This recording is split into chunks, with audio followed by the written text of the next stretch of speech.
नमस्ते मित्रांनो, प्रेमाची गोष्ट या मालिकेच्या होणाऱ्या 4 मार्चच्या भागामध्ये आपल्याला असं पाहायला मिळणार आहे की आता इकडे मुक्ताने केअरटेकरचे वेषांतर करत इकडे सावणीच्या घरी एंट्री केलेली असते आणि ती बेल वाजवत असते। त्यावेळेस बेल वाजवता क्षणी सावणी दरवाजा उघडते। लगेचच इकडे मुक्ता, काय गं टवळे, कान फुटले का काय तुझे, असं म्हणता क्षणी आतमध्ये एंट्री करते। त्यावेळेस लगेच सावणी म्हणते, टवळे म्हणजे काय, कोण आहात तुम्ही?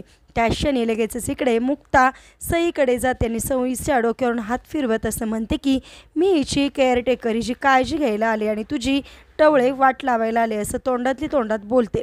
तर इकडे सावणीला काहीच कळत नाही आणि सावणी त्या म्हातारीकडे म्हणजेच केअरटेकर मुक्ताकडे बघत राहते। सावणीला असं वाटतं की ती केअरटेकरच आहे। आता कशाप्रकारे मुक्ताने आता केअरटेकरचं वेषांतर करून सावणीची कशाप्रकारे वाट लावणार आणि कायमची तिच्या सईला घेऊन जाणार हे पाहणेसुद्धा इंटरेस्टिंग आहे।